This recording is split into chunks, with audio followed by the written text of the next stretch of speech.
परिपूर्णगुणार्णवाय विश्वोदयस्थितिलयोनियतिप्रदाय ज्ञानप्रदाय विबुधासुरसौख्यदुःखसत्कारणाय वितताय नमो नमस्ते।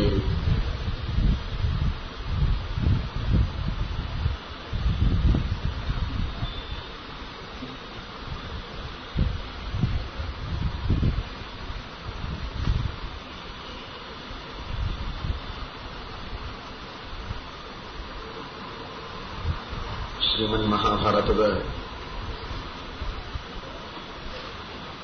ರೂವಾರಿಗಳಾದ ವೇದವ್ಯಾಸದೇವರ ದಿವ್ಯವಾದ ಪ್ರಾದುರ್ಭಾವದ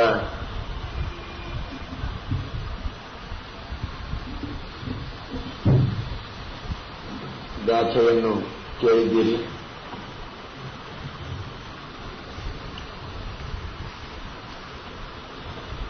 ಸರ್ವಜ್ಞರಾದ ನಮ್ಮೆಲ್ಲರ ಉದ್ಧಾರಕ್ಕಾಗಿಯೇ ಅವತರಿಸಿದ ವೇದವ್ಯಾಸದೇವರ ಮುಖದಿಂದ ಹೊರಬಂದ ಶ್ರೀಮನ್ಮಹಾಭಾರತ ನಮ್ಮೆಲ್ಲರಿಗೂ ನೀಡುವ ಸಂದೇಶಗಳೇನು ಅಂತ ಹೆಜ್ಜೆ ಹೆಜ್ಜೆಗೆ ಅರ್ಥ ಮಾಡಿಕೊಳ್ಳುವ ಪ್ರಯತ್ನದಲ್ಲಿದ್ದೇವೆ. ಸರ್ವಮಧ್ಯಾತ್ಮನಿಷ್ಠಂ ಹಿ ಭಾರತಂ ಪರಿಚಕ್ಷತೆ ಎಂಬ ಶ್ರೀಮದ್ ಆಚಾರ್ಯರ ಉಕ್ತಿಯಂತೆ ಮಹಾಭಾರತ ಇದೊಂದು ಕಥೆಯಲ್ಲ. ಕಥೆ ಹೌದು, ಕಥೆ ಮಾತ್ರವಲ್ಲ, ಅದು ತತ್ವಜ್ಞಾನ, ಅದು ಅಧ್ಯಾತ್ಮ ಎಂಬ ವ್ಯಾಖ್ಯಾನವನ್ನು ಮಾಡಿದವರು ಶ್ರೀಮದ್ ಆನಂದ ತೀರ್ಥ ಭಗವತ್ಪಾದಾಚಾರ್ಯರು.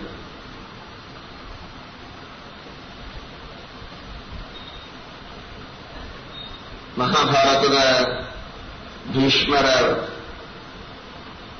ಜೀವನದ ಬಗ್ಗೆ ನೀವು ಕೇಳಿದ್ದೀರಿ, ಕೇಳ್ತಾ ಇದ್ದೀರಿ. ಭೀಷ್ಮಾಚಾರ್ಯರ ಬಗ್ಗೆ, ದ್ರೋಣಾಚಾರ್ಯರ ಬಗ್ಗೆ, ಕರ್ಣನ ಬಗ್ಗೆ, ವಿದುರ, ಭೀಮ, ಅರ್ಜುನ, ಒಬ್ಬೊಬ್ಬ ವ್ಯಕ್ತಿಗಳ ಬಗ್ಗೆ ಶ್ರೀಮದ್ ಆಚಾರ್ಯರು ನೀಡಿದ ನಿರ್ಣಯಗಳನ್ನು ಕಂಡಾಗ ಆಶ್ಚರ್ಯವಾಗುವುದೊಂದೇ ಅಲ್ಲ, ನಮ್ಮ ಜೀವನದ ಪ್ರತಿಯೊಂದು ಹೆಜ್ಜೆಗೂ ಈ ಘಟನೆಗಳು ಹೇಗೆ ಸಂಬಂಧಪಡುತ್ತವೆ ಎನ್ನುವುದರ ಅರಿವು ನಮಗಾಗುತ್ತೆ.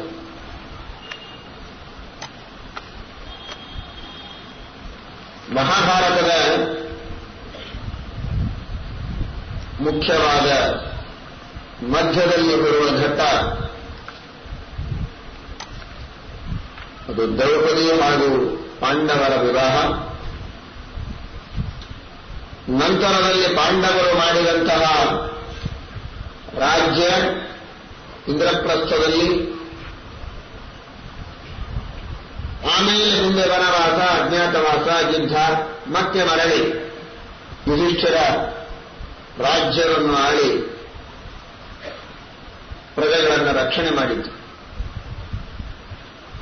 ಮಹಾಭಾರತದಲ್ಲಿ ನಾವು ಕಾಣುತ್ತೇವೆ. ಮಹಾಭಾರತದಲ್ಲಿ ಬರುವ ದ್ರೌಪದಿಯ ವಿವಾಹ ಪಂಚಪಾಂಡವರ ಜೊತೆಗೆ ಆಧ್ಯಾತ್ಮಿಕವಾಗಿ ನಮಗೆ ನೀಡುವ ಸಂದೇಶ ಏನು? ಇದನ್ನು ನಾವು ಅರ್ಥ ಮಾಡಿಕೊಳ್ಳಬೇಕು.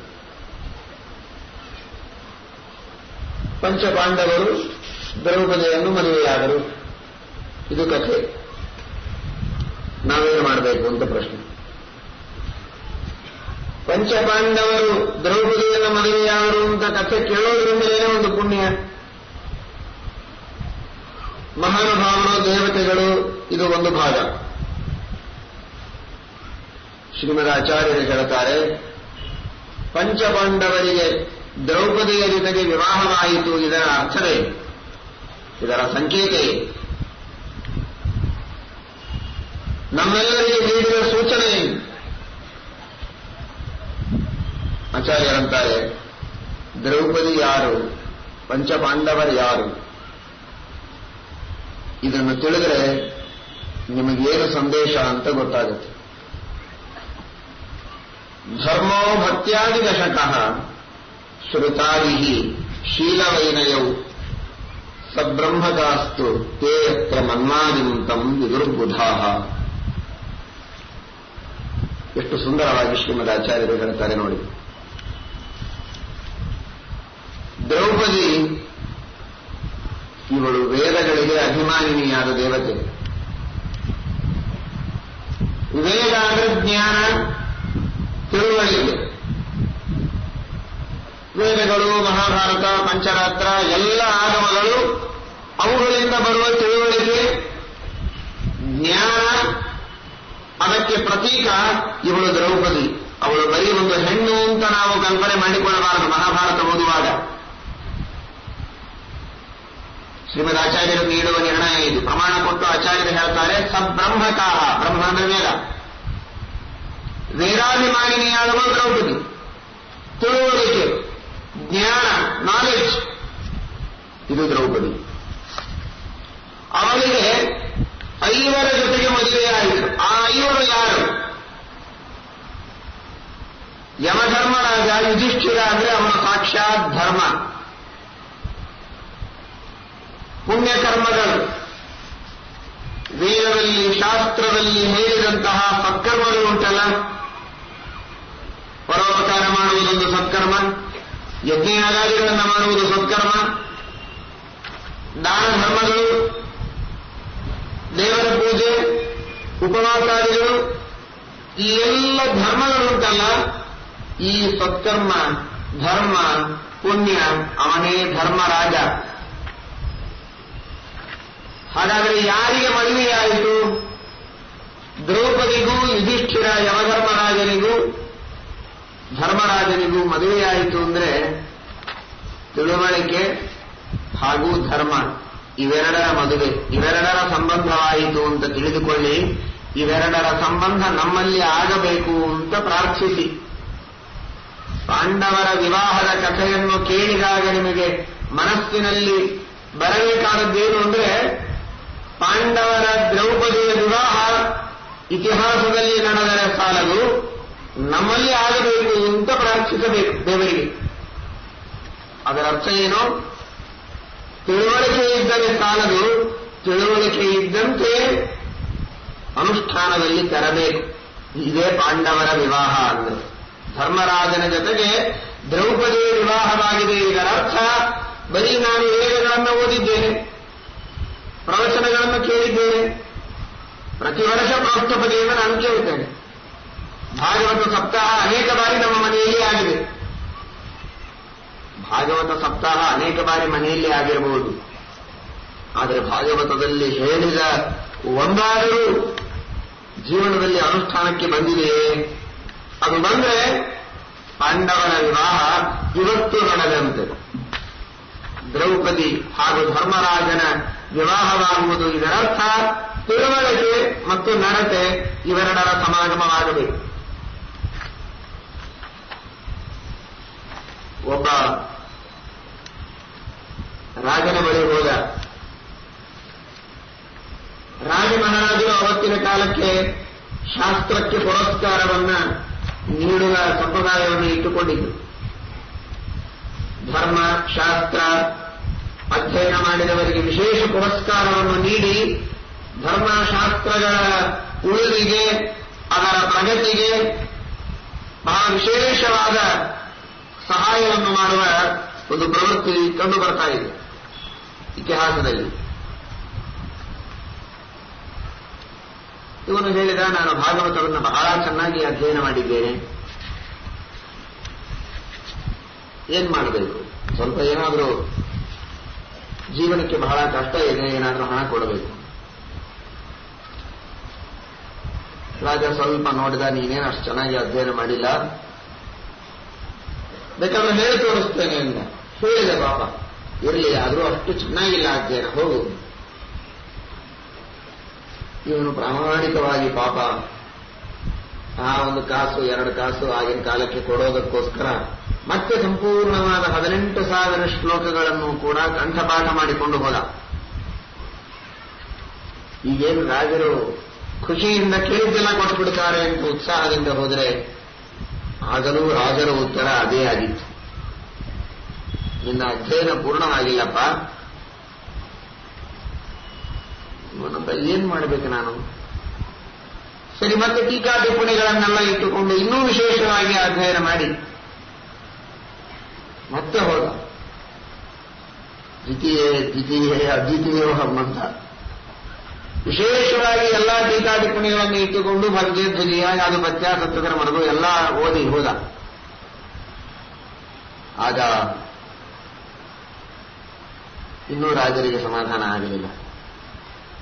ಆಮೇಲೆ ಮತ್ತೆ ಬಂದ. ದೇವರಿಗೆ ನಮಸ್ಕಾರ ಮಾಡಿ ತನ್ನ ಗುರುಗಳನ್ನ ಸ್ಮರಣ ಮಾಡಿ ಭಕ್ತಿಯಿಂದ ಗುರುಸ್ಮರಣ ಮಾಡಿ ಅಧ್ಯಯನ ಮಾಡಲು ಪ್ರಾರಂಭ ಮಾಡಿದೆ. ಅದು ಬಹಳ ಮಹತ್ವದ್ದು.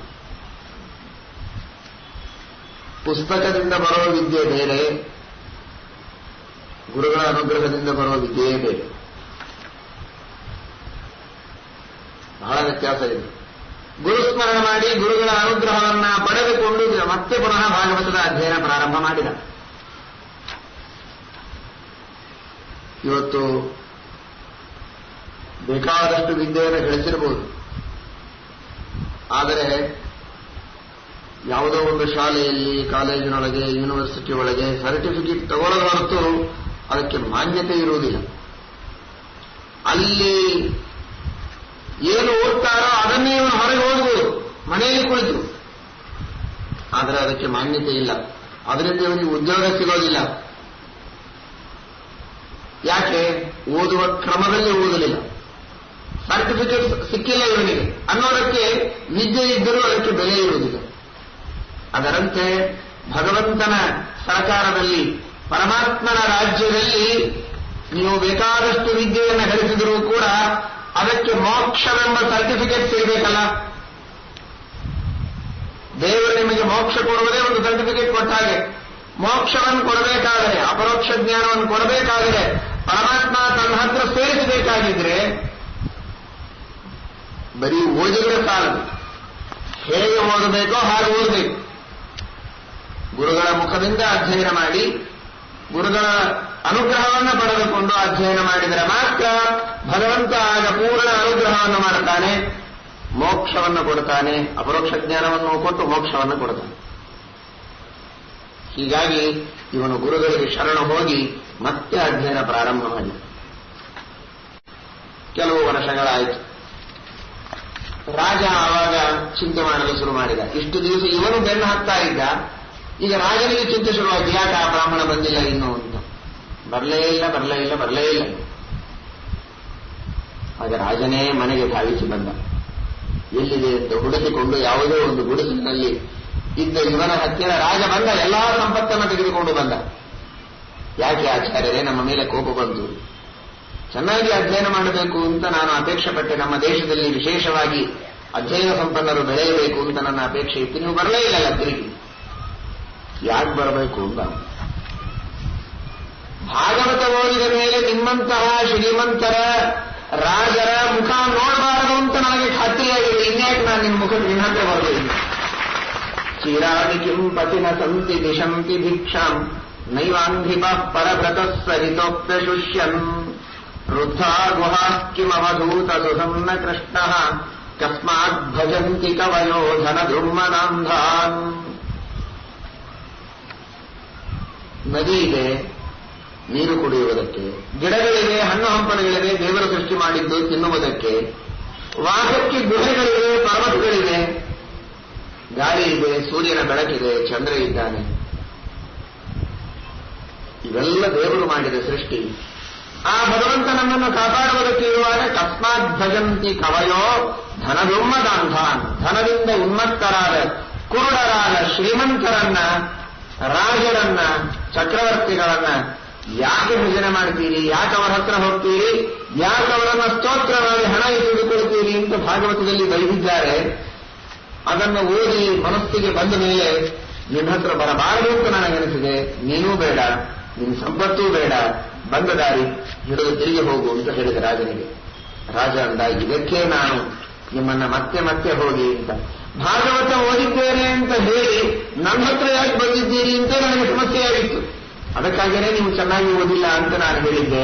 ಈಗ ನೀವು ಚೆನ್ನಾಗಿ ಅಧ್ಯಯನ ಮಾಡಿದಂತೆ ಆಯಿತು ಅಂತ ಸಂಪತ್ತನ್ನ ಬಾಗಿಲಿಗೆ ಸುರಿದು ರಾಜ ಹೋದನಂತೆ. ತಾತ್ಪರ್ಯ, ಈಗ ಪಾಂಡವರ ಮದುವೆಯಾದಾಗ ಅವನಿಗೆ ತಿಳುವಳಿಕೆ ಇತ್ತು. ಬಾಯಿಪಾಠ ಮಾಡಿದ್ದ ಶ್ಲೋಕವನ್ನ, ಅರ್ಥವನ್ನು ತಿಳಿದಿದ್ದ, ಟಿಪ್ಪಣಿ ಟೀಕಾಗಳನ್ನು ಇಟ್ಟುಕೊಂಡು ಅದನ್ನ ಗೋತು ಹಾಕಿದ್ದಾನೆ. ಆದರೆ ಧರ್ಮದ ಜೊತೆಗೆ ಆ ತಿಳುವಳಿಕೆಯ ಮದುವೆಯಾಗಿರಲಿಲ್ಲ. ತಿಳುವಳಿಕೆಯಾಗಿತ್ತು, ನಡತೆ ಮತ್ತೊಂದೇ ಆಗಿತ್ತು. ನಡತೆಯೂ ಬ್ರಹ್ಮಚಾರಿಯಾಗಿ, ತಿಳುವಳಿಕೆಯೂ ಬ್ರಹ್ಮಚಾರಿಣಿಯಾಗಿತ್ತು. ಅವರಿಬ್ಬರ ವಿವಾಹ ಆಗಬೇಕು. ನಡತೆಯಂತೆ ತಿಳುವಳಿಕೆಯಂತೆ ನಡತೆ ಪ್ರಾರಂಭವಾದರೆ ಅದು ಮದುವೆಯಾಗುತ್ತೆ. ನೋಡಿ, ಹೀಗೆ ನಾವು ಮಹಾಭಾರತದ ಅಧ್ಯಯನ ಮಾಡಬೇಕೇ ಹೊರತು ಆಯಿತು ಮದುವೆಯಾಯಿತು ಅಂತ ಕಲ್ಯಾಣೋತ್ಸವವನ್ನು ಮಾಡಿ ಮತ್ತಷ್ಟು ಚಕ್ಲಿ ಈ ಭಕ್ಷ್ಯಗಳನ್ನ ಉಂಡಿಯನ್ನ ಮಾಡಿ ನೈವೇದ್ಯ ಮಾಡಿ ತಿಂದುಬಿಟ್ರೆ ಮುಗಿಯಲಿಲ್ಲ. ಮಾಡಬೇಕಾದನ್ನು ಮಾಡಬಾರದು ಅಂತ ಅರ್ಥ ಅಲ್ಲ. ಉತ್ಸವವನ್ನು ಮಾಡಲೇಬೇಕು. ದೇವತೆಗಳಿಗೆ ನೈವೇದ್ಯ ಮಾಡುವುದು ತಪ್ಪಲ್ಲ. ಆದರೆ ಅಷ್ಟಕ್ಕೆ ಸೀಮಿತವಾಗಬಾರದು. ಏನು ವಿವಾಹ? ಸರ್ವಮಧ್ಯಾತ್ಮನಿಷ್ಠಂ ಹಿ ಭಾರತಂ ಪರಿಚಕ್ಷತೆ ಅಂತಾರೆ ಶ್ರೀಮದಾಚಾರ್ಯರು. ಅದು ತಿಳುವಳಿಕೆ ಹಾಗೂ ನಡತೆ ಇವೆರಡರ ಮಧ್ಯದ ವಿವಾಹ. ಹೀಗಾಗಿ ಮನುಷ್ಯನ ಜೀವನದಲ್ಲಿ ತಾನೇನು ಪ್ರವಚನದಲ್ಲಿ ಕೇಳ್ತಾನೆ, ಶಾಸ್ತ್ರಗಳನ್ನು ಓದ್ತಾನೆ, ತಿಳಿತಾನೆ, ವೇದಾದಿಗಳನ್ನು ಅಧ್ಯಯನ ಮಾಡಿಯೋ ಕೇಳಿಯೋ ಯಾವುದೇ ರೀತಿಯಲ್ಲಿ ತನಗೆ ತಿಳಿದಿದ್ದರಲ್ಲಿ ಸ್ವಲ್ಪಾದರೂ ನಾನು ಮಾಡಬೇಕು ಅಂತನ್ನುವ ಪ್ರವೃತ್ತಿ ಮನುಷ್ಯನಲ್ಲಿ ಬರಬೇಕು. ಎಷ್ಟು ಕೇಳಿದರೆ ಏನು ಉಪಯೋಗ? ಕೇಳುವುದರೊಳಗೆ ಕಳೆದೆಲ್ಲ ಇನ್ನು ಮಾಡುವುದನ್ನು ಹೇಳೋ ಎಲವನವೇ ಅಂತ ದಾಸರಂತಾರಲ್ಲ. ಕೇಳಿ ಕೇಳಿ ಕೇಳಿ ಕೇಳೋದರೊಳಗೇನೆ ಕಾಲ ಕಳೆದರೆ ಮಾಡುವುದು ಯಾವಾಗ? ಕೇಳಿದಂತೆ ಮಾಡುವ ಪ್ರವೃತ್ತಿ ಮನುಷ್ಯನಲ್ಲಿ ಇರಬೇಕು. ಇದು ಮಹಾಭಾರತ ನಮಗೆ ನೀಡುವ ಸಂದೇಶ. ಮಹಾತ್ಮರ ಕಥೆಗಳಲ್ಲೆಲ್ಲ ಹಿರಿಯರ ಜ್ಞಾನಿಗಳ ಜೀವನದಲ್ಲಿ ನಾವು ಕಾಣುತ್ತೇವೆ. ಶಾಸ್ತ್ರ ಬೇರೆ ಅಲ್ಲ, ಋಷಿಮುನಿಗಳ ಜೀವನ ಬೇರೆ ಇರೋದಿಲ್ಲ. ಅವರ ಜೀವನವನ್ನು ನೋಡಿದರೆ ಶಾಸ್ತ್ರವನ್ನು ನೋಡಿದರೆ. ಸುಮಧ್ವ ವಿಜಯದಲ್ಲಿ ನಾರಾಯಣ ಪಂಡಿತಾಚಾರ್ಯರು ಶ್ರೀಮದಾಚಾರ್ಯರ ದಿನಚರಿಯನ್ನೆಲ್ಲ ಹೇಳುತ್ತಾರೆ. ಪ್ರತ್ಯೇಕ ಧರ್ಮಶಾಸ್ತ್ರ ಬೇಕಾಗೇ ಇಲ್ಲ. ಸದಾಚಾರ ಸ್ಮೃತಿ ಅಥವಾ ಇನ್ನನೇಕ ಧರ್ಮಶಾಸ್ತ್ರಗಳು ಯಾವ ರೀತಿಯಾಗಿ ಜೀವನವನ್ನು ನಡೆಸಬೇಕು ಸನ್ಯಾಸಿಗಳು ಅಂತ ಹೇಳ್ತಾರೆ. ಶ್ರೀಮದಾಚಾರ್ಯರ ಜೀವನ ಹೇಗಿದೆ ಇವೆರಡನ್ನೇ ನೋಡಿದರೆ ಅದು ಬೇರೆ ಇದು ಬೇರೆ ಇರುವುದಿಲ್ಲ, ಎರಡೂ ಒಂದೇ.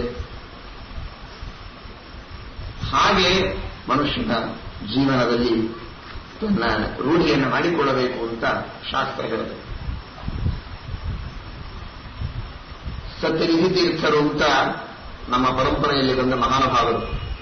ಸತ್ಯನಾಥ ತೀರ್ಥರು ಪ್ರತಿಷ್ಠೆ ಮಾಡಿದ ಪ್ರಾಣದೇವರಿಗೆ ಈ ಊರಲ್ಲಿ ಅವರ ಗುರುಗಳು ಸತ್ಯನಿಧಿ ತೀರ್ಥರು ಅಂತ. ಶ್ರೀಮದಾಚಾರ್ಯರು ತಂತ್ರಸಾರದಲ್ಲಿ 72 ಮಹಾಮಂತ್ರಗಳ ಉಪದೇಶವನ್ನು ಮಾಡಿದ್ದಾರೆ. ಅದರ ಬಗ್ಗೆ ಒಂದೊಂದು ಮಂತ್ರಗಳ ಬಗ್ಗೆ ವಿಸ್ತಾರವಾಗಿ ಮಾಡುವ ಕ್ರಮ ವಿಧಾನಗಳೇ ತಿಳಿಸಿಕೊಟ್ಟಿದ್ದಾರೆ. ಅದು ತಿಳುವಳಿಕೆ. ತಂತ್ರಸಾರದಲ್ಲಿ ಹೀಗೆ ಹೇಳಿದ್ದಾರೆ ಅಂತ ಎಲ್ಲರಿಗೂ ಗೊತ್ತು. ಆದರೆ ಹೇಳಿದಂತೆ ಅನುಷ್ಠಾನ ಮಾಡಬೇಕು. ಸತ್ಯನಿಧಿ ಶ್ರೀಪಾದಂಗಳವರ ಚರಿತ್ರೆಯಲ್ಲಿ ಅವರು ಅನುಷ್ಠಾನ ಮಾಡುವ ಕ್ರಮ ಹೇಳ್ತಾರೆ.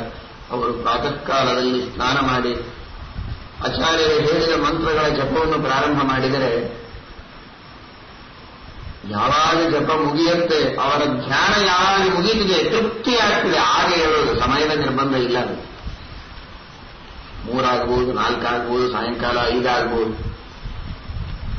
ಎಲ್ಲ ಮಕ್ಕಳಿಗೆ, ವಿದ್ಯಾರ್ಥಿಗಳಿಗೆ ಸತ್ಯನಾಥರನ್ನು ಚಿಕ್ಕವರಂತೆ ಅವರೆಲ್ಲರಿಗೂ ಕೂಡ ಬೆಳಗ್ಗೆ ಒಂದು ಬೇರೆ ನೈವೇದ್ಯ ಮಾಡಿ ಕೊಟ್ಟು ನೀವೆಲ್ಲ ಫಲಾಹಾರವನ್ನು ಮಾಡಿ ಅಂತ ಹೇಳಿಬಿಡುವುದು.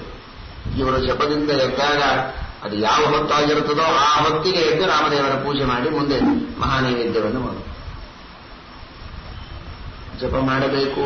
ತಿಳುವಳಿಕೆ ಎಲ್ಲರಿಗೂ ಇದೆ, ನಮಗೂ ಇದೆ, ನಿಮಗೂ ಇದೆ, ಎಲ್ಲರಿಗೂ ಇದೆ. ಆದರೆ ಅದು ತಿಳುವಳಿಕೆಯಾಗಿದೆ. ತಿಳುವಳಿಕೆ ನಮ್ಮಲ್ಲಿ ಕಣ್ಣಿಯಾಗಿ ಉಳಿಯುವುದು ಬೇಡ. ಆ ತಿಳುವಳಿಕೆಗೆ ಮದುವೆಯಾಗಿದೆ. ಅನುಷ್ಠಾನದಲ್ಲಿ ತರಬೇಕು. ಇಲ್ಲಿಯೇ ಪಕ್ಕದಲ್ಲಿರುವ ಮಹಾನುಭಾವರು ಸತ್ಯೇಷ್ಟ ತೀರ್ಥ ಶ್ರೀಪಾದಗಳವರು ಆತ್ಕೂರಿನಲ್ಲಿ ತಂತ್ರಸಾರದಲ್ಲಿ ವೇದದ ಪೂಜಾ ವಿಧಾನದಲ್ಲಿ ಸ್ವಲ್ಪವೂ ಕಡಿಮೆಯಾಗಬಾರದು. ಅವರಿಗೆ 80 ವರ್ಷ ಅವರ ಸನ್ಯಾಸ ಜೀವನದೊಳಗೆ. ಆ 80-85ನೇ ವಯಸ್ಸಿಗೆ ಸತ್ಯತೀರ್ಥ ಶ್ರೀಪಾದಂಗಳವರ ಪೂಜೆ ಮಾಡಿದರೆ ನೀವು ಈಗ ಮಂಟಪ ನೋಡ್ತಾ ಇದ್ದೀರಿ. ಮಠದಲ್ಲಿ ಹಾಕಿದ ದೊಡ್ಡ ಮಂಟಪ, ಪ್ರಾಚೀನವಾದಂತಹ ಸತ್ಯಧರ್ಮತೀರ್ಥರ ಕಾಲದ ಮಂಟಪ. ಅಷ್ಟು ದೊಡ್ಡ ಮಂಟಪವನ್ನು ಹಾಕಿಕೊಂಡು ಕೂಡಲಿಕ್ಕೆ ಏಳಿಕೆ ಬಹಳ ಕಷ್ಟ ಆಗ್ತಿತ್ತು ಅವರಿಗೆ. ಅಂತಹದರಲ್ಲಿ ಸಹಸ್ರ ಅರ್ಚನೆ ಮಾಡಿ 3-4 ಗಂಟೆಗಳ ಕಾಲ ಅಖಂಡ ಪೂಜೆಯನ್ನು ಮಾಡಬೇಕು. ಪೂಜೆ ಆದ ತಕ್ಷಣ ವಿಶ್ರಾಂತಿ ಇಲ್ಲ. ಪಂಡಿತರಿಂದ ರುದ್ರಾಕ್ಷರ ಪ್ರವಚನವನ್ನು ಮಾಡಿಸಿದರು. ಅಖಂಡ ಶ್ರವಣ ಮಾಡಬೇಕು. ಅವರಿಗೆ ಆಯಾಸ ಆಗ್ತಿತ್ತು ಬಹಳ. ಹೀಗಾಗಿ ಹೇಳಿ ವಿದ್ವಾಂಸರಿಂದ ಪ್ರವಚನ ಮಾಡಿಸ್ಬೇಕು. ಇದು ನೋಡಿ, ಪ್ರವಚನ ಮಾಡಬೇಕು, ಕಾಲವನ್ನು ವ್ಯರ್ಥ ಕಳೆಯಬಾರದು ಅಂತ ಬರೀ ಹರಟೆ ಹೊಡೆಯೋದಲ್ಲ, ಆ ರೀತಿಯಾಗಿ ಜೀವನದಲ್ಲಿ ನಡೆದು ತೋರಿಸುವುದುಂಟಲ್ಲ, ಅದು ಬಹಳ ಮಹತ್ವ. ಧರ್ಮ ಹಾಗೂ ತಿಳುವಳಿಕೆ ಇವೆರಡರ ಸಮಾಗಮ ಜೀವನದಲ್ಲಿ ಬಹಳ ಅವಶ್ಯಕ. ಇದರಂತೆ ಎರಡನೆಯದಾಗಿ ಧರ್ಮೋ ಭಕ್ತ್ಯಾದಿ ದಶಕ.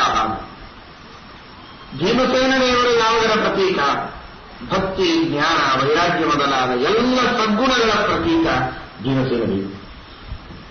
ಬರೀ ರಿಚುವಲ್ಸ್ ಮಾಡಿದರೆ ಸಾಲದು, ಧರ್ಮ ಮಾತ್ರ ಇದ್ದರೆ ಸಾಲದು, ಸದ್ಗುಣಗಳೆಲ್ಲ ಇರಬೇಕು.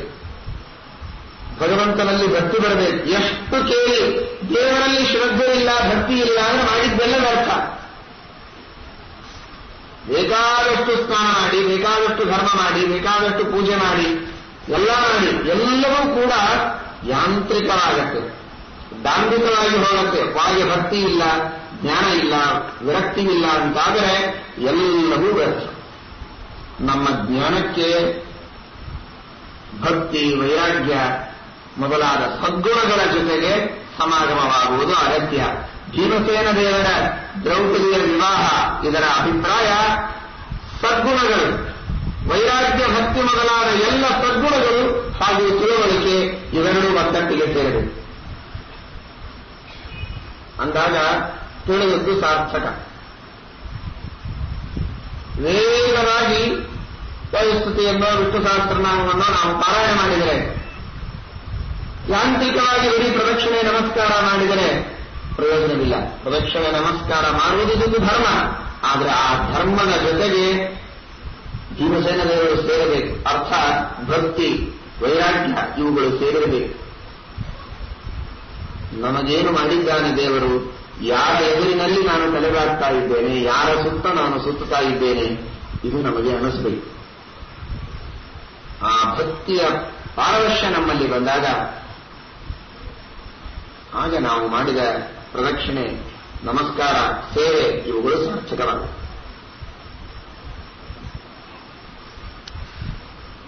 ಮಗನನ್ನ ತಂದೆ ಅಥವಾ ತಂದೆಯ ಹತ್ತಿರ ಮಗ, ಗಂಡ ಹೆಂಡಂದಿರಬಹುದು, ತಾಯಿ ಮಗ ಇರಬಹುದು. ಆ ಸಂದರ್ಭದಲ್ಲಿ ಯಾವ ತರಹದ ಒಂದು ಭಾವನೆ ಇರುತ್ತದೆ, ಪ್ರೀತಿ ಇರುತ್ತದೆ, ಮಮತೆ ಇರುತ್ತದೆ. ಯಾಂತ್ರಿಕವಾಗಿ ಯಾರನ್ನೋ ನಾವು ಸ್ವಾಗತ ಮಾಡುವುದೇ ಬೇರೆ, ಕೃತ್ರಿಮವಾಗಿ ಮಾಡುವುದು ಬೇರೆ. ತನ್ನ ಮಗ ಅಥವಾ ತನ್ನ ತಂದೆ, ತನ್ನ ಬಂಧುಗಳು, ತನಗೆ ನಿಜವಾಗಿ ಪ್ರಿಯರಾದವರು ಬಂದಾಗ ಭಾವನೆ ಉಚ್ಚಿ ಸ್ವಾಗತ ಮಾಡುವುದು ಬೇರೆ. ಹಾಗೆ ನಾವು ಧರ್ಮ ಮಾಡಬೇಕು ಅಂತ ಯಾಂತ್ರಿಕವಾಗಿ ಭಗವಂತನ ಎದುರಿನಲ್ಲಿ ನಾವು ಧರ್ಮವನ್ನು ಮಾಡಿದಂತೆ ತೋರಿಸಿದರೆ ಅದು ಪ್ರಯೋಜನವಲ್ಲ. ಮನಸ್ಸಿನಲ್ಲಿ ಭಕ್ತಿ ಇರಬೇಕು, ವೈರಾಗ್ಯ ಇರಬೇಕು. ಆ ವೈರಾಗ್ಯ ಭಕ್ತಿಗಳಿಂದ ಸಹಿತವಾಗಿ ನಾವು ತಿಳುವಳಿಕೆಯನ್ನ, ಧರ್ಮವನ್ನ ಇಟ್ಟುಕೊಂಡ್ರೆ ಆಗ ಅದು ಪರಿಪೂರ್ಣವಾಗುತ್ತೆ. ಇದು ಭೀಮಸೇನ ದೇವರ ಜೊತೆಗೆ ದ್ರೌಪದಿಯ ವಿವಾಹವಾಗಿದ್ದರ ಸಂಕೇತ. ಇನ್ನು ಮೂರನೆಯದು ಅರ್ಜುನ. ಶ್ರುತಾದಿಹಿ, ಶಾಸ್ತ್ರಗಳ ಶ್ರವಣ, ಮನನ, ನಿಧಿಧ್ಯಾಸನ ನಿರಂತರವಾಗಿ ನಡೆಯಬೇಕು. ಅವರೊಳಗೆ ಆಸಕ್ತಿ ಇರೋದಿಲ್ಲ ಕೆಲವು ಜನರಿಗೆ. ಎಷ್ಟು ಬೇಕು ಅಂತ ಮನೆಗೆ ಯಾರಾದರೂ ಬಂದ್ರೆ ನಿಮ್ಗೆ ಏನ್ ಬೇಕು ಹೇಳಬೇಕಾದ್ರೆ ಡೊನೇಷನ್ ಕೊಟ್ಟು ಕಳಿಸ್ತೇವೆ ಅಂತ, ಪಾಠಕ್ಕೆ ಬನ್ನಿ ಅಂತ ಹೇಳಬೇಡಿ, ಪ್ರವಚನಕ್ಕೆ ಕರೆಯಬೇಡಿ, ಪಾಠ ಪ್ರವಚನಕ್ಕೆ ಕರೆಯಬೇಡಿ. ನಿಮ್ಗೇನ್ ಬೇಕೋ ಹೇಳಿ ಕೊಟ್ಟು ಕಳಿಸ್ತೇವೆ ಬೇಕಾದ್ರೆ. ದುಡ್ಡು ಕೊಡುವುದಕ್ಕೆ ತಯಾರಿದ್ದಾರೆ, ವಿಶ್ವಾಸ ಇದೆ, ಭಕ್ತಿ ಇದೆ. ಆದರೆ ಪಾಠ ಪ್ರವಚನ ಅಂದ್ರೆ ಅವರಿಗೆ ಅಲರ್ಜಿ, ಅದು ಅವರಿಗೆ ಸೇರುವುದಿಲ್ಲ. ಆದರೆ ಶ್ರೀಮದಾಚಾರ್ಯರಂತಾರೆ, ನಾವು ಮಾಡುವ ಎಲ್ಲಾ ಧರ್ಮಗಳಲ್ಲಿ ಅತಿಶ್ರೇಷ್ಠ ಆದದ್ದು ಅಂದ್ರೆ ಪಾಠ ಪ್ರವಚನ. ಕೋಟಿ ಅಶ್ವಮೇಧ ಯಾಗಗಳನ್ನು ಮಾಡಿದರೂ ಒಂದೇ, 1000 ಅಲ್ಲ ಲಕ್ಷ ತೀರ್ಥಯಾತ್ರೆಗಳನ್ನು ಮಾಡಿದರೂ ಒಂದು, ಭಗವಂತನ ಮಹಿಮೆಯನ್ನು ಹೇಳುವ ಸಚ್ಚಾಸ್ತ್ರಗಳನ್ನು ಶ್ರವಣ ಮಾಡುವುದು ಒಂದು ಕಡೆ. ಅಷ್ಟು ಮಹಾಪುಣ್ಯ ಇದೆ. ಇಂತಹ ಪುಣ್ಯವನ್ನು ಕೊಟ್ಟು ಉದ್ಧಾರ ಮಾಡುವ ಆ ಶಾಸ್ತ್ರಗಳ ಪಾಠ ಪ್ರವಚನವನ್ನು ಮಾಡದೆ ಬರೀ ಧರ್ಮ, ಬರೀ ಭಕ್ತಿ, ಕೇವಲ ನಾನು ಬೆಲ್ಲ ಬರೆದುಕೊಂಡು ದೇವರಲ್ಲಿ ವಿಶ್ವಾಸ ಮಾಡುತ್ತೇನೆ, ಶಾಸ್ತ್ರ ಕೇಳುವುದಿಲ್ಲ ಅಂತನ್ನುವುದು ಸರಿಯಲ್ಲ. ವೇದಾಂಶ್ಚ ಪಂಚರಾತ್ರಾಣಿ ಸೇತಿಹಾಸ ಪುರಾಣಕ ಜ್ಞಾತ್ವಾ ವಿಷ್ಣು ಪರಾಮೇವ ಮುಚ್ಚತೆಯನ್ನು ಅನ್ಯಥಾತ್ವಚಿತ. ನೀನು ಬೇಕಾದಷ್ಟು ಧರ್ಮ ಮಾಡಿರಬಹುದು, ಆದರೆ ನಿನಗೆ ಯೋಗ್ಯತೆ ಇದ್ದಾಗ, ಅಧಿಕಾರ ಇದ್ದಾಗ, ಶಕ್ತಿ ಇದ್ದಾಗ ಶಾಸ್ತ್ರಗಳ ಶ್ರವಣ ಮಾಡದೇ ಇದ್ದರೆ ಭಗವಂತ ಉದ್ಧಾರ ಮಾಡುವುದಿಲ್ಲ. ಇದು 3ನೇ. ಇನ್ನು 4ನೇದಾಗಿ ಶೀಲ, ಚಾರಿತ್ರ್ಯ. 5ನೇದಾಗಿ ವಿನಯ, ನಕುಲ ಸಹದೇವರು. ಶೀಲ ಮತ್ತು ವಿನಯ ಎಲ್ಲ ಇದ್ದು ಚಾರಿತ್ರ್ಯ ಶುದ್ಧವಾಗಿರಬೇಕು. ಉಳಿದೇನಿದ್ರೂ ಪರವಾಗಿಲ್ಲ, ಚಾರಿತ್ರ್ಯದಲ್ಲಿ ಅಶುದ್ಧಿ ಇದ್ದರೆ ಮಾಡಿದಂತಹ ಕರ್ಮಗಳೆಲ್ಲ ವ್ಯರ್ಥವಾಗಿ ಹೋಗ್ತವೆ. ವಿನಯ ಇರಬೇಕು, ಗುರುಗಳ ಎದುರಿನಲ್ಲಿ, ಹಿರಿಯರ ಎದುರಿನಲ್ಲಿ. ವಿನಯ, ಉತ್ತಮವಾದ ಚಾರಿತ್ರ್ಯ, ಶಾಸ್ತ್ರಗಳ ಪಾಠ ಪ್ರವಚನ, ಭಕ್ತಿ, ವೈರಾಗ್ಯ, ಧೈರ್ಯ, ಉತ್ಸಾಹ ಹಾಗೂ ನಡತೆ, ಧರ್ಮ, ಇವುಗಳೆಲ್ಲದರ ಜೊತೆಗೆ ನಮ್ಮ ತಿಳುವಳಿಕೆ ಮೇಲನವಾದರೆ ಅದೇ ದ್ರೌಪದಿ ಹಾಗೂ ಪಂಚಪಾಂಡವರ ವಿವಾಹ ಎಂಬುದಾಗಿ ಶ್ರೀಮದಾಚಾರ್ಯರು ತಿಳಿಸುತ್ತಾರೆ. ಈ ನಿಟ್ಟಿನಲ್ಲಿ ಆ ಮಹಾಭಾರತದ ಸಂದೇಶವನ್ನು ನಾವು ಪಡೆಯಬೇಕು. ಪಾಂಡವರ ವಿವಾಹವಾಗಿದೆ. ಧೃತರಾಷ್ಟ್ರ ಪಾಂಡವರೆಲ್ಲ ಮನೆಗೆ ಬಂದ ಮೇಲೆ ವಿಚಾರ ಮಾಡಿದ, ಈ ಪಾಂಡವರ ಜೊತೆಗೆ ಕೌರವರು ಹೀಗೆ ಇದ್ದು ಬಿಟ್ಟರೆ ನನ್ನ ಮಕ್ಕಳಾದ ದುರ್ಯೋಧನಾದಿಗಳಿಗೆ ಎಂದಿಗೂ ಜನ ಮನ್ನಣೆ ಕೊಡುವುದಕ್ಕೆ ಸಾಧ್ಯ ಇಲ್ಲ. ಭಾರೀ ಉತ್ತಮವಾದಂತಹ ಭಕ್ಷ್ಯ, ರುಚಿ ರುಚಿಯಾದ ಪಂಚಭಕ್ಷ್ಯಗಳನ್ನು ಒಂದು ಕಡೆಗೆ ಇಟ್ಟು ಹಳಸಿದ್ದು, ಫಲಸಾದದ್ದು ಅಂತಹ ಪದಾರ್ಥಗಳನ್ನು ಮತ್ತೊಂದು ಕಡೆಗೆ ಇಟ್ಟರೆ ಯಾರೂ ಕೂಡ ಅದನ್ನು ತಿನ್ನುವುದಿಲ್ಲ. ಆದರೆ ಹಸಿವೆಯಾದಾಗ ಪಂಚಭಕ್ಷ್ಯಗಳು ಪಕ್ಕದಲ್ಲಿ ಇಲ್ಲವೇ ಇಲ್ಲ, ತಿನ್ನದೇ ಇದ್ರು ಬದುಕೊಳ್ಳೇ ಇಲ್ಲ ಅಂತಾದ್ರೆ ಅದು ತಂಗಳಿದ್ರು, ಹಳಸಿದ್ರು, ಹೊತ್ತಿದ್ರು, ಏನು ಹೊಳ ಇದ್ರು, ಈಗಂತೂ ಹೊಟ್ಟೆ ತುಂಬಿಕೊಂಡು ಬದುಕಿಬಿಡೋಣ ಅಂತ ಮನುಷ್ಯ ತಿಂದು ಬಿಡ್ತಾರೆ. ಪಂಚ ಪಾಂಡವರು ಪಂಚಭಕ್ಷ್ಯಗಳಿದ್ದಂತೆ. ಈ ನನ್ನ ಮಕ್ಕಳು ಕೌರವರು, ಇವರು ತಂಗಳು, ಹೊಲಸು, ದೋಷಗಳ ಪ್ರತೀಕಗಳು. ಇವರಿಬ್ಬರನ್ನ ಜೊತೆಗೆ ಸೇರಿಸಿದರೆ ನನ್ನ ಮಕ್ಕಳಿಗೆ ಮರ್ಯಾದೆ ಸಿಗುವುದಕ್ಕೆ ಸಾಧ್ಯವೇ ಇಲ್ಲ. ಹಾಗಾದ್ರೆ ಏನ್ ಮಾಡಬೇಕು? ನನ್ನ ಮಕ್ಕಳಿಗೆ ಮರ್ಯಾದೆ ಸಿಗಬೇಕಾಗಿದ್ರೆ ನನ್ನ ಮಕ್ಕಳೇ ಗುಣವಂತರಾಗುವಂತೆ ಪ್ರಯತ್ನ ಮಾಡಬೇಕು ಅಂತ ತಲೆಯಲ್ಲಿ ಬರಲಿಲ್ಲ ಅವನಿಗೆ. ಗುಣವಂತರಾಗೋದೇ ಇಲ್ಲ ಅಂದ್ರೆ ಯಾರು ಗುಣವಂತರು, ಅವರಿಗೆ ಬೆಲೆ ಸಿಗುತ್ತೆ, ಅದಕ್ಕೇನು ಉಪಾಯ ಅಂತನ್ನುವ ಸಮಾಧಾನವೂ ಇರಲಿಲ್ಲ. ಹಾಗಾದರೆ ಅವನು ಮಾಡಿದ ವಿಚಾರ, ಗುಣವಂತರಿದ್ದಾಗ ನನ್ನ ಮಕ್ಕಳಿಗೆ ಬೆಲೆ ಸಿಗುವುದಿಲ್ಲ ಅಂತಾದರೆ ಗುಣವಂತರನ್ನೇ ದೂರ ಇಟ್ಟು ಬಿಡುವುದು ವಾಸಿ ಎಂಬ ವಿಚಾರವನ್ನು ಧೃತರಾಷ್ಟ್ರ ಮಾಡ್ತಾ ಇದ್ದಾನೆ. ಇದು ಬಹಳ ದೊಡ್ಡವಾದದ್ದು. ನಮ್ಮ ಜೀವನದಲ್ಲಿ ಈ ರೀತಿಯಾಗಿ ನಡೆಯದೇ ಇದ್ದಂತೆ ನಾವು ನೋಡಿಕೊಳ್ಳಬೇಕು. ಇನ್ನೊಬ್ಬರ ಮಕ್ಕಳು ಗುಣವಂತರಾದಾಗ ನಮ್ಮ ಮಕ್ಕಳು ದಡ್ಡರಾಗಿದ್ದಾರೆ ಅಂದರೆ ಮಕ್ಕಳನ್ನು ಬುದ್ಧಿವಂತರನ್ನ ಮಾಡುವುದಕ್ಕೆ ಪ್ರಯತ್ನ ಮಾಡಬೇಕು, ಸದ್ಗುಣಿಗಳಾಗುವುದಕ್ಕೆ ಪ್ರಯಾಸ ಪಡಬೇಕು. ಇಲ್ಲದೇ ಇದ್ರೆ ನಮ್ಮ ಯೋಗ್ಯತೆ ಇಷ್ಟೇ ಅಂತ ತಿಳಿದು ಗುಣವಂತರನ್ನೇ ಪ್ರೀತಿಸುವ ಪ್ರವೃತ್ತಿಯನ್ನಾದರೂ ಬೆಳೆಸಿಕೊಳ್ಳಬೇಕೇ ಹೊರತು ಗುಣವಂತರ ಬಗ್ಗೆ ಮಾತ್ಸರ್ಯ ಇರಬಾರದು. ಮಾತ್ಸರ್ಯ ಇದು ಬಹಳ ಕೆಟ್ಟದು. ಯಾರ ಬಗ್ಗೆ ಮಾತ್ಸರ್ಯ ಮಾಡ್ತಾನೆ, ಯಾವ ಗುಣದ ಬಗ್ಗೆ ಮಾತ್ಸರ್ಯ ಮಾಡ್ತಾನೆ, ಆ ಗುಣದಿಂದ ಇವನು ವಂಚಿತನಾಗ್ತಾನೆ. ಇದನ್ನು ಶ್ರೀಮದ್ ಆಚಾರ್ಯರು ತಿಳಿಸ್ತಾರೆ.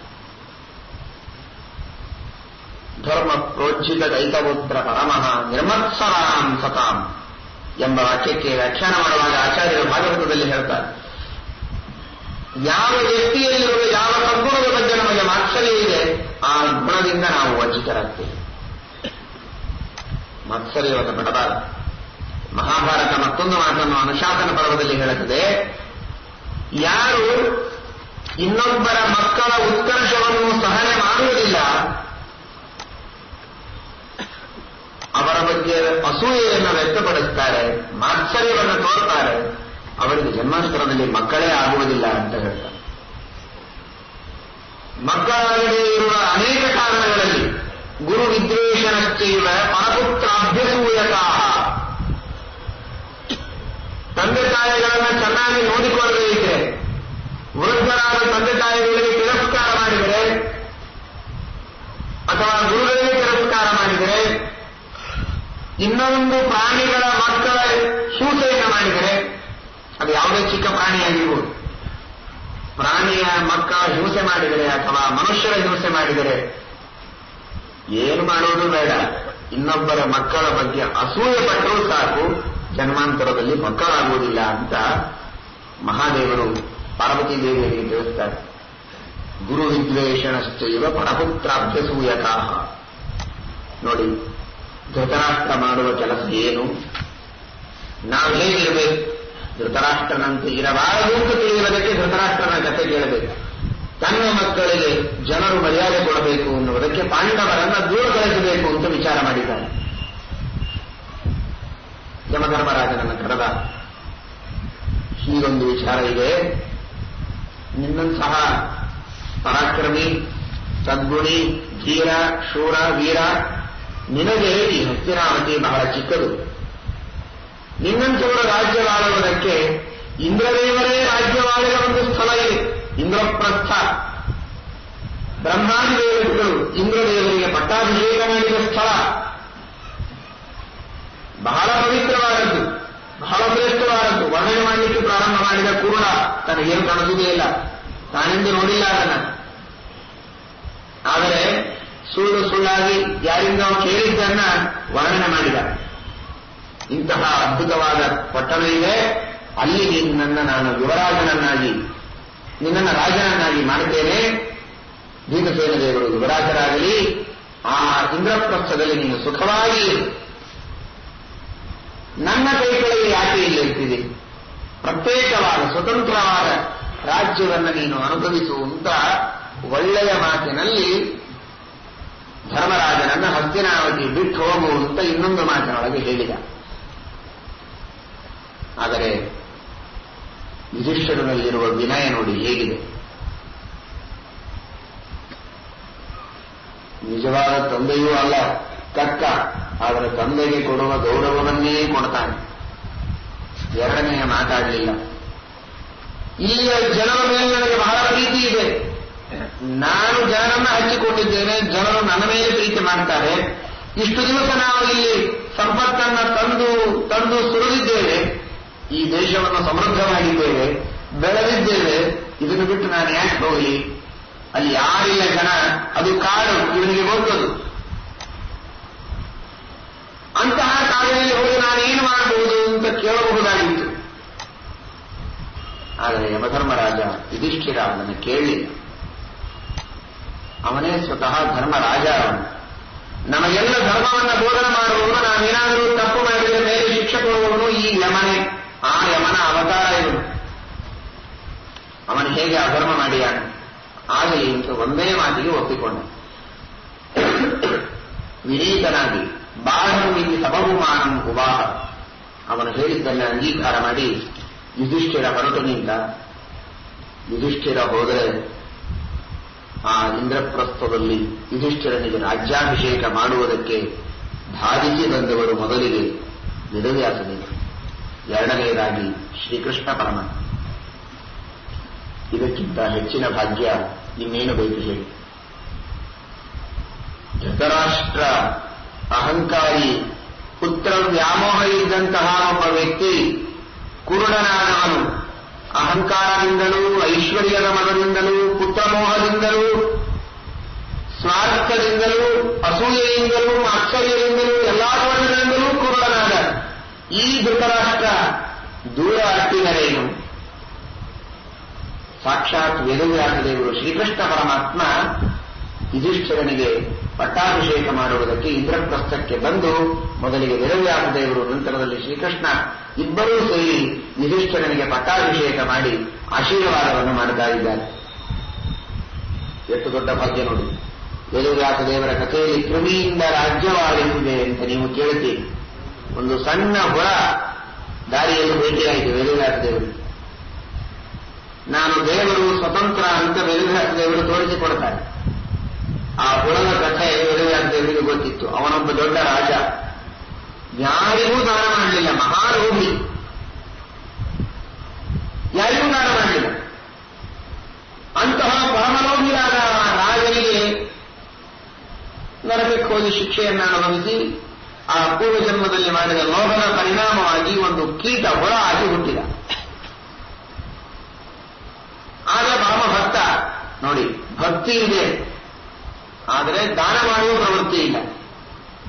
ಭಕ್ತಿ ಇದ್ದದ್ದರಿಂದ ವೇದವ್ಯಾಸದೇವರ ಹತ್ತಿರ ಕರೆದು, ನೀನು ಲೋಭಿಯಾದದ್ದರಿಂದ ಹುಳ ಆಗಿ ಹುಟ್ಟಿದ್ದಿ, ಆದರೆ ಇವತ್ತು ನಿನ್ನ ಪಾಪ ಎಲ್ಲ ಮುಗಿದಿದೆ, ನಿನ್ನನ್ನು ಮತ್ತೆ ಮನುಷ್ಯನನ್ನು ಮಾಡಿ ನಾನು ರಾಜ್ಯದ ಮೇಲೆ ಕೂಡಿಸಲ ಅಂತ ಕೇಳಿದರು ವೇದವ್ಯಾಸದೇವರು. ಎಷ್ಟು ವಿಚಿತ್ರ ನೋಡಿ, ಮೋಹ ಹೇಗಿರುತ್ತದೆ ಅಂದ್ರೆ ಅವನಿಗೆ ಆ ಹುಳದ ದೇಹದ ಮೇಲೆ ಪ್ರೀತಿ ಬಂದ್ಬಿಟ್ಟಿದೆ. ಆಗ ಬಿಡ್ಲಿಕ್ತಾ ಇರಲಿಲ್ಲ. ಒಬ್ಬ ಹೇಳಿದಂತೆ ತನ್ನ ಮಗನಿಗೆ ಸಾಯುವಾಗ, ನನಗೆ ಗೊತ್ತಾಗಿದೆ ನಾನು ಮುಂದಿನ ಜನ್ಮದೊಳಗೆ ಹಂದಿಯಾಗಿ ಹುಟ್ಟುತ್ತೇನೆ ಅಂತ ಗೊತ್ತಾಗಿದೆ. ನಾನು ಹುಟ್ಟಿ ಆ ಹಂದಿ ಜನ್ಮದಲ್ಲಿ ನನಗೆ ಬದುಕೋದು ಅಂದ್ರೆ ಬಹಳ ಕಷ್ಟ. ಅದಕ್ಕೋಸ್ಕರ ನಾನು ಹಂದಿ ಆದ್ಮೇಲೆ ನಿನ್ನ ಮನೆ ಮುಂದೆ ಬರ್ತೇನೆ, ನನ್ನ ತಲೆ ಮೇಲೆ ಕಲ್ಲು ಹಾಕಿ ನಾನು ಕೊಂದುಬಿಡು ಬೇಗ. ನನಗೆ ಗೊತ್ತಾಗಬೇಕು, ಅದರೊಳಗೂ ರಾಯಚೂರಂತ ಊರುಗಳಲ್ಲಿ ಹಂದಿಗಳಿಗೆ ಕೊರತೆನೇ ಇಲ್ಲ. ಯಾವ ಹಂದಿ ನೀನು ಅಂತ ನನಗೇ ಗೊತ್ತಾಗೋದು. ಹಂದಿ, ಸಂಧಿ, ಮಂದಿ ಯಾವುದಕ್ಕೂ ಕೊರತೆ ಇಲ್ಲ, ನನಗೇ ಗೊತ್ತಾಗೋದು ಅಂತ. ಆಗ ಇವನಂದಂತೆ ನನ್ನ ಹಣೆ ಮೇಲೆ ಚಿಹ್ನೆ ಇರುತ್ತದೆ, ಆ ತಿಲಕವನ್ನು ನೋಡಿ ನೀನು ಗುರುತು ಹಿಡಿದು ನನ್ನನ್ನು ಸಂಹಾರ ಮಾಡಿಬಿಡು. ಸರಿ ಅಂತ ಹೇಳಿ ಇವನು ಪಾಪ ಶ್ರಾದ್ದದ ದಿವಸ ಕಾಯ್ಕೊಂಡು ಕೂತಿದ್ದಾನೆ. ಎಲ್ಲ ಆಯಿತು, ಹಂದಿಗಳು ಬಂದು ನೋಡಿದ. ಅವರಪ್ಪ ಹೇಳಿದ ಲಕ್ಷಣಗಳೆಲ್ಲ ಇತ್ತು. ಹಾಗಾದ್ರೆ ನಮ್ಮ ಅಪ್ಪನೇ ಹಂದಿಯಾಗಿ ಬಂದಿದ್ದಾನೆ ಅಂತ ಹೇಳಿ ದೊಡ್ಡ ಕಲ್ಲು ತೆಗೆದುಕೊಂಡು ಆ ಹಂದಿಯನ್ನು ಕೊಂದು ಬಿಡೋಣ ಅಂತ ಹೊರಟ. ಆಗ ಮಾತಾಡಲಿಕ್ಕೆ ಶುರು ಮಾಡಿದಂತೆ, ಕೊಲ್ಲಬೇಡ, ಯಾಕೆ ಕೊಲ್ತಾ ಇದ್ದು, ಹುಚ್ಚಿಡಿದೆ ನಿನಗೆ, ನೀನೇ ಹೇಳಿದ್ದಲ್ಲ ಮತ್ತೆ. ನನ್ನ ಹೆಂಡತಿ ಇದ್ದಾಳೆ ನೋಡು, ಎಷ್ಟು ಮರಿಗಳಿವೆ, ಒಂದೊಂದು ಕೆಚ್ಚಲಿಗೆ ಒಂದೊಂದು ಮರಿ ಬಂದು ಹಾಲು ಕುಡಿದಿದೆ, ಎಷ್ಟು ಭಾಗ್ಯ. ಗಂಡು ಇದ್ರೆ ಹೆಂಡತಿ ಇದ್ದಲ್ಲಿ ನನ್ನ ಹೆಂಡತಿಗೆ ಇಷ್ಟೆಲ್ಲ ಮಕ್ಕಳು ಹಾಲು ಕುಡಿತಾ ಇದ್ದಾರೆ, ಅದನ್ನು ನೋಡುವ ಸೌಭಾಗ್ಯ. ಇಷ್ಟೆಲ್ಲ ಬಂಧು ಬಳಗ ಪರಿವಾರ ಎಷ್ಟೆಲ್ಲ ಹೊಲಸುಗಳನ್ನು ಅಲ್ಲಲ್ಲಿ ರಾಯಚೂರುಗಳನ್ನು ಹಾಕಿರ್ತಾರೆ, ಅದನ್ನು ತಿನ್ನುವ ಒಂದು ಭಾಗ್ಯ. ಇಷ್ಟೆಲ್ಲ ಇದ್ದಾಗ ಇದನ್ನು ಬಿಟ್ಟು ನಾನಿನ್ನೆಲ್ಲಿ ಹೋಗ್ಲಿಕ್ಕೆ ಸಾಧ್ಯ, ಸರ್ವತಾ ನನ್ನನ್ನು ಕೊಡಬೇಡ, ನಾನು ಆನಂದ ಇದ್ದೇನೆ ಅಂತ ಹೇಳಿದ್ದೆ. ಅಂದ್ರೆ ಮನುಷ್ಯನಿಗೆ ಮಾನವನಾದಾಗ ಆ ದೇಹದ ಬಗ್ಗೆ ತಿರಸ್ಕಾರ, ಆದರೆ ಅದೇ ದೇಹದಲ್ಲಿದ್ದಾಗ ಅದರ ಬಗ್ಗೆಯೇ ಅವನಿಗೆ ಪುರಸ್ಕಾರ ಇರ್ತದೆ. ಇವನಿಗೆ ಆ ಹುಳದ ದೇಹ ಬಿಡಬೇಕು ಅಂದ್ರೆ ಇಚ್ಛೆ ಆಗಲಿಲ್ಲ. ವೇದವ್ಯಾಸದೇವರಂದ್ರು ಸರಿ, ತಮ್ಮ ಸ್ವಾತಂತ್ರ್ಯವನ್ನು ತೋರಿಸ್ತಾರೆ. ಅದನ್ನೇ ಸಿಂಹಾಸನದ ಮೇಲೆ ಕೂಡಿಸ್ತಾರೆ. ನೋಡಿ, ಹುಳವನ್ನು ಸಿಂಹಾಸನದ ಮೇಲೆ ಕೂಡಿಸಿದರೆ ಎಲ್ಲ ಸುತ್ತಮುತ್ತಲಿನ ಮಂಡಲಿಗರಾಗಿರುವ ಬಂದು ಕಪ್ಪು ಕಾಣಿಕೆಗಳನ್ನ ಒಪ್ಪಿಸಿ ತಲೆಬಾರಿಸಿ ನಮಸ್ಕಾರ ಮಾಡಿ ತೆಗೆದುಕೊಂಡು ಹೋಗ್ತಾರೆ. ವೇದವ್ಯಾಸದೇವರ ಆಜ್ಞೆ. ಹುಳವನ್ನು ಬರೇ ಸುಮ್ಮನೆ ಕೂಡಿಸಿದ್ದಲ್ಲ, ಅದು ರಾಜ್ಯಭಾರವನ್ನು ಮಾಡಿದಂತೆ. ಭಗವಂತ ಹೇಳ್ತಾನೆ, ಜಗತ್ತಿನೊಳಗಿದ್ದವರೆಲ್ಲರೂ ಹೊರನೆ ನನ್ನ ಮುಂದೆ, ಎಲ್ಲರೂ ಮಾಡುವ ರಾಜ್ಯಭಾರವು ನಾನು ಮಾಡುವುದೇ ಒಳಗೆ ನಿಂತು ಮಾಡಿಸುವುದು. ಅಂದ ಮೇಲೆ ನನಗೆ ಒಂದು ದೊಡ್ಡ ಮಾನವನಾದರೇನು, ದೇವನಾದರೇನು, ಹುಳವಾದರೇನು, ಯಾವುದಾದರೂ ಒಂದೇ ಅಂತ ತನ್ನ ಶಕ್ತಿಯನ್ನು ತೋರಿಸಿದ ಆ ಭಗವಂತ ಕುಲದಿಂದಲೇ ರಾಜ್ಯವನ್ನ ಆಳಿಸಿದವನು ಯುಧಿಷ್ಠಿರನಂತೂ ಇದು ದೊಡ್ಡ ಕುಲ. ಇದರಿಂದ ರಾಜ್ಯವನ್ನ ಆಳಿಸುವುದಕ್ಕೆ ಅವನಿಗೆ ಏನು ಅಸಾಧ್ಯ? ತಲೆಯ ಮೇಲೆ ಎಲ್ಲ ಗಂಗಾದಿ ಜಲದಿಂದ ಅಭಿಷೇಕ ಮಾಡಿ ಆಶೀರ್ವಾದವನ್ನು ಮಾಡ್ತಾನೆ. ತಸ್ಯಾಭಿಷೇಕ ಮಕರೋ ಪ್ರಥಮಂ ಹಿ ಕೃಷ್ಣ ವಾಸಿಷ್ಠನಂದನ ಉರುದ್ಭವ ಚಕ್ರವರ್ತಿ ಯಷ್ಟ ಅಶ್ವಮೇಧ ನಿಖಿಲಾತ್ಮಕ ರಾಜಸೂರ ಪೂರ್ವೈ ಮಠೈ ಸತತಮೇವ ಚ ಧರ್ಮಶೀಲ. ಇಡೀ ಜಗತ್ತಿಗೆ ಒಡೆಯನಾಗೂ ಅಶ್ವಮೇಧಾದ ಎಲ್ಲ ಯಜ್ಞಗಳನ್ನ ಮಾಡಿ ಪರಮಧರ್ಮಶೀಲನಾಗಿ ರಾಜ್ಯವನ್ನ ಆಡು, ಶ್ರೀಮಂತನಾಗೂ ಬೇಕಾದಷ್ಟು ಭೋಗ ಮಾಡುವಂತ ಆಶೀರ್ವಾದ ಮಾಡಲಿಲ್ಲ. ಧರ್ಮಶೀಲ, ಧರ್ಮಶೀಲನಾಗು, ಯಜ್ಞಯಾಗಾದಿಗಳನ್ನು ಮಾಡು, ಪ್ರಜೆಗಳ ರಕ್ಷಣೆಯನ್ನು ಮಾಡುವಂತ ಆಶೀರ್ವಾದವನ್ನು ಮಾಡಿದ್ದಾರೆ. ಇಬ್ಬರೂ ಕೂಡ ಕೃಷ್ಣ ಹಾಗೂ ವೇದವ್ಯಾಸ ದೇವರು ಭೀಮಸೇನ ದೇವರನ್ನು ಯುವರಾಜರನ್ನಾಗಿ ಮಾಡಿ ಅವರನ್ನು ಕೂಡ ಪಟ್ಟಾಭಿಷಿಕ್ತರನ್ನಾಗಿ ಮಾಡಿ ಆಶೀರ್ವದಿಸಿದ್ದಾರೆ. ಇಷ್ಟೆಲ್ಲ ಆದ ಮೇಲೆ ಇದೆಲ್ಲ ನಡೆದದ್ದು ಹಸ್ತಿನಾವತಿಯೊಳಗೇನೆ. ಅಭಿಷೇಕವನ್ನು ಇಲ್ಲಿಯೇ ಮಾಡಿ ಕೊಟ್ಟು ಕಳಿಸಿದ್ದಾನೆ, ತಾನೂ ಎಂದು ಬರಲಿಲ್ಲ.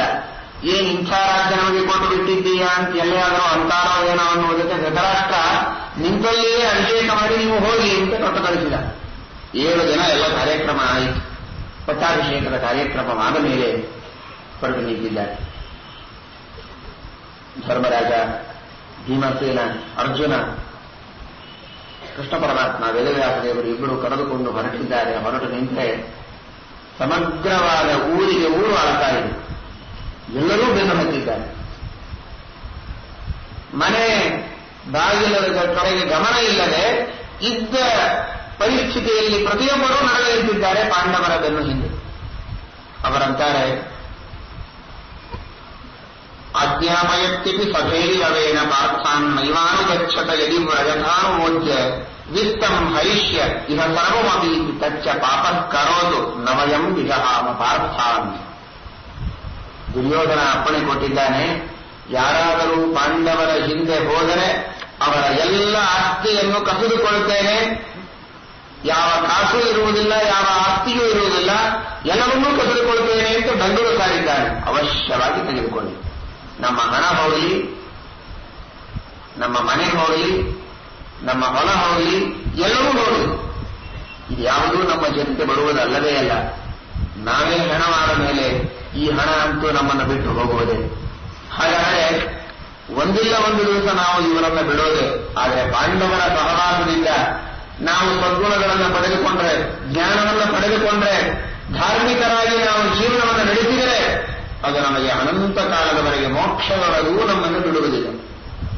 ಪಾಂಡವರ ಸಹವಾಸ ಸದ್ಗುಣಗಳ ಸಹವಾಸ. ಆ ಸದ್ಗುಣಗಳ ಸಹವಾಸ ಆದರೆ ಮೋಕ್ಷದವರೆಗೂ ಆ ಸದ್ಗುಣಗಳು ನಮ್ಮನ್ನು ಬಿಟ್ಟಿರುವುದಿಲ್ಲ. ಅಂತಹ ಪಾಂಡವರ ಸಹವಾಸವೇ ನಮಗಿರಲಿ, ಈ ದುರ್ಯೋಧನ ಸಹವಾಸ ಬೇಡ ಅಂತ ಊರಿನಲ್ಲಿರುವ ಎಲ್ಲ ಸಜ್ಜನರು ಬೆನ್ನು ಹಚ್ಚಿ ಹೊರಟಿದ್ದಾರೆ. ಸದ್ಯೈಹ ಸಂಗತಿ ಹೈವ ಸುಖಸ್ಯ ಹೇತು ಮೋಕ್ಷೈಕ ಹೇತು ಅಸತದ್ವಿಪರೀತ ಮನ್ಯತೆ. ಇದು ಬಹಳ ಮಹತ್ವದ್ದು. ಜೀವನದಲ್ಲಿ ವಿಶೇಷವಾಗಿ ಇವತ್ತಿನ ಯುವಕರು ಇದನ್ನು ಮನಸ್ಸಿನಲ್ಲಿ ತಂದುಕೊಳ್ಳಬೇಕು.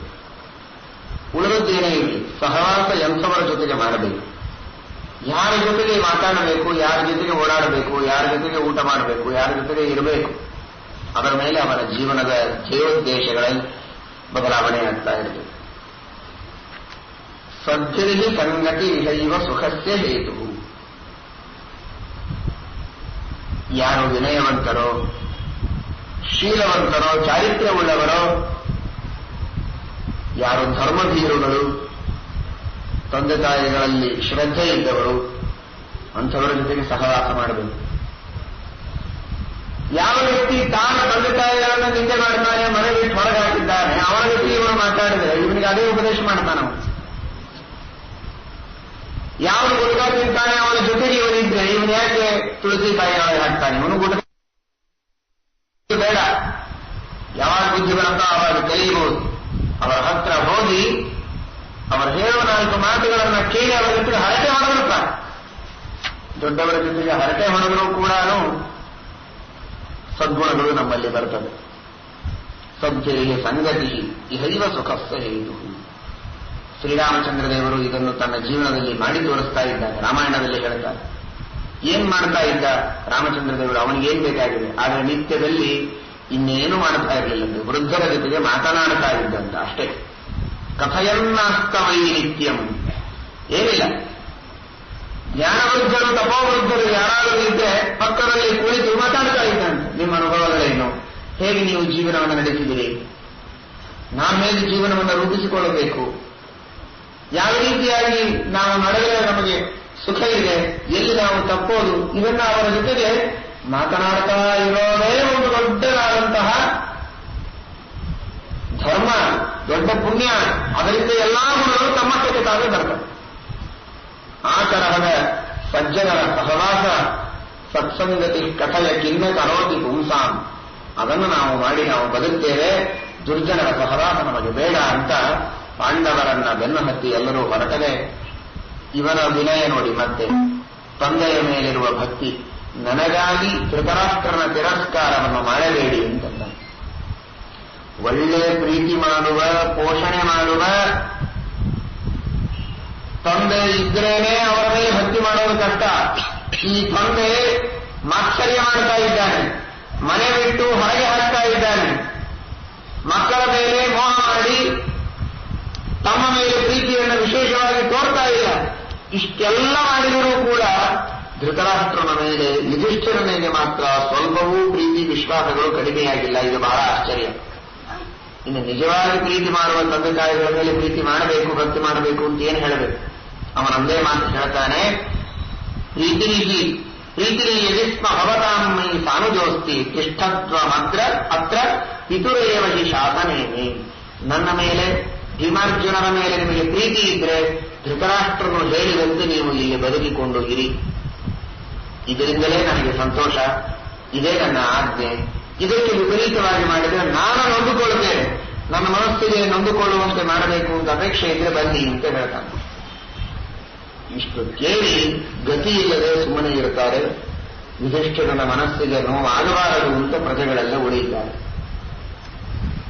ತಿಳಿದುಕೊಳ್ಳಿ, ತಂದೆ ತಾಯಿಗಳ ಬಗ್ಗೆ ಯಾವ ಶ್ರದ್ಧೆಯನ್ನು ಯುಧಿಷ್ಠಿರ ಇಟ್ಟುಕೊಂಡಿದ್ದ, ಯುವಕರು ತಮ್ಮ ತಂದೆ ತಾಯಿಗಳ ಬಗ್ಗೆ ಎಂತಹ ಶ್ರದ್ಧೆಯನ್ನು ಇಟ್ಟುಕೊಳ್ಳಬೇಕು ಇದನ್ನು ತಿಳಿದುಕೊಳ್ಳಿ. ತಂದೆಯ ಮಾತಿಗೆ ತಾನು ಸ್ವತಃ ಮನೆ ಬಿಟ್ಟು ಹೊರಗೆ ಹೋಗ್ತಾ ಇದ್ದಾರೆ. ಇದು ಯುಧಿಷ್ಠಿರ ತೋರಿಸಿದ ಆದರ್ಶ. ಈ ಆದರ್ಶವನ್ನು ಮಕ್ಕಳು ಇಟ್ಟುಕೊಂಡು ಇವತ್ತು ತಂದೆಯ ಮಾತು ಕೇಳಿ ತಾವು ಹೊರಗೆ ಹೋಗುವುದು ಬೇಡ, ಆದರೆ ತಂದೆಯನ್ನು ಹೊರಗೆ ಕಳಿಸದೆ ಇದ್ರು ಸಾಕು. ಯುಧಿಷ್ಠಿರನ ಸಂದೇಶವನ್ನು ತಿಳಿದುಕೊಳ್ಳುವುದು ಹೇಗೆ? ಯುಧಿಷ್ಠಿರನಂತೆ ನಾವು ಹೊರಗೆ ಹೋಗೋಣ. ಹಾಗಾದ್ರೆ ಅಲ್ಲ, ಅಷ್ಟು ದೊಡ್ಡವರಾಗಬೇಡಿ. ತಂದೆ ತಾಯಿಗಳನ್ನು ಮನೆ ಬಿಟ್ಟು ಹೊರಗೆ ಕಳಿಸದೇ ಇದ್ರೆ ಸಾಕು. ಹೆಂಡತಿಯ ಮಾತು ಕೇಳಿ ಹೊರಗೆ ಕಳಿಸದೇ ಇರುವಷ್ಟು ಪ್ರವೃತ್ತಿ ಬೆಳೆದರೆ ಸಾಕು. ಆಗ ನಾವು ಮಹಾಭಾರತವನ್ನು ಕೇಳಿದ್ದು ಸಾರ್ಥಕವಾಗುತ್ತೆ. ಆ ರೀತಿಯಾಗಿ ಯುಧಿಷ್ಠಿರ ಭೀಮಸೇನ ಶಕ್ರಪ್ರಸ್ಥಕ್ಕೆ, ಇಂದ್ರಪ್ರಸ್ಥಕ್ಕೆ ಬಂದ ಮೇಲೆ ನೋಡ್ತಾರೆ, ಅಲ್ಲಿ ಯಾರು ಜನರೇ ಇಲ್ಲ, ಅದು ಕಾಡು. ಏನೋ 4 ಜನ ಅಲ್ಲಿ ಇಲ್ಲಿ ಇದ್ದಾರೆ. ಆದರೆ ಎಲ್ಲ ಇದ್ದಲ್ಲಿ ಇರುವುಗಳು ಬರುವಂತೆ ಯುಧಿಷ್ಠಿರಾದಿಗಳು ಹೋಗಿದ್ದಾರೆ ಅಂತ ಗೊತ್ತಾಗಿ ಸುತ್ತಮುತ್ತಲಿನ ಎಲ್ಲ ಅನೇಕ ಊರುಗಳ ಜನ ಎಲ್ಲ ತಮ್ಮ ಸಂಪೂರ್ಣವಾದ ಸಾಹಿತ್ಯವನ್ನು ತೆಗೆದುಕೊಂಡು ಬಂದು ಅಲ್ಲಿ ವಾಸ ಮಾಡಲು ಪ್ರಾರಂಭ ಮಾಡಿದ್ದಾರೆ. ಬಹಳ ದೊಡ್ಡ ಪುರವಾಗಿದೆ.